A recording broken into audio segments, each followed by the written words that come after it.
ഇനി എങ്ങനെയാണ് എൻ്റെ ജീവിതം മുന്നോട്ട് പോകുക? ഞാൻ എങ്ങനെയാണ് ജീവിക്കുക? എൻ്റെ വിഷയത്തിന് മേൽ എങ്ങനെയാണ് പരിഹാരം ലഭിക്കുക? എൻ്റെ കുടുംബത്തിൻ്റെ അവസ്ഥ എങ്ങനെയാണ് ഞാൻ പരിഹരിക്കുക? ഇങ്ങനെ ഇത്യാദി ചിന്തകളുമായി നിലനിൽക്കുന്ന വ്യക്തികളാണ് നമ്മുടെ സമൂഹത്തിലേറെയും. ഭാരമാണ്, പ്രയാസമാണ്, ബുദ്ധിമുട്ടാണ്, കഷ്ടമാണ്, രോഗമാണ്, അങ്ങനെ പലവിധ പ്രയാസങ്ങൾ നേരിടുന്ന വ്യക്തികൾ ധാരാളം നമ്മുടെ സമൂഹത്തിലുണ്ട്. എന്നാൽ ആരുടെ അടുക്കലാണ് ആശ്വാസം ലഭിക്കുന്നത്? ഒരു മനുഷ്യനും ആശ്വാസം നമുക്ക് തരത്തില്ല.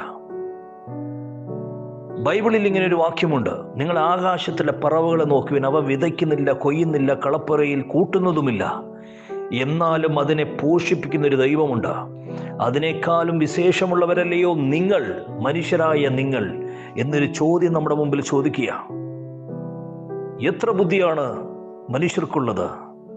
ഒരു ബുദ്ധിയുമില്ലാത്ത കാക്കയെ ദൈവം ഒരിക്കലും പട്ടിണി കിടത്തുന്നില്ല. പറവകളെ ഒരിക്കലും പട്ടിണി കിടത്തുന്നില്ല. അതിൻ്റെ ജീവിതത്തിൽ യാതൊരു ദുഃഖവുമില്ല. എന്നാൽ മനുഷ്യൻ എന്തിനാ പട്ടിണി കിടക്കുന്നത്? എന്തിനാ ദുഃഖിക്കുന്നത്? എന്തിനാ പ്രതിസന്ധിയുടെ മുമ്പിൽ വളരെയധികം ഭാരപ്പെടുന്നേ?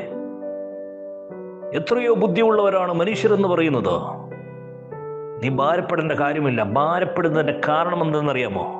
ഒറ്റ കാര്യമാ: നീ ഇതെല്ലാം ഉണ്ടാക്കിയ ഒരു ദൈവത്തെ വിശ്വസിക്കാത്തത് കൊണ്ടാ. ഇതെല്ലാം ഉണ്ടാക്കിയ ദൈവത്തെ നീ ഒന്ന് വിശ്വസിച്ച് നോക്കിക്കേ. നിനക്ക് ഒരു ദിവസം പോലും ഭാരപ്പെടേണ്ട കാര്യമില്ലെന്ന്.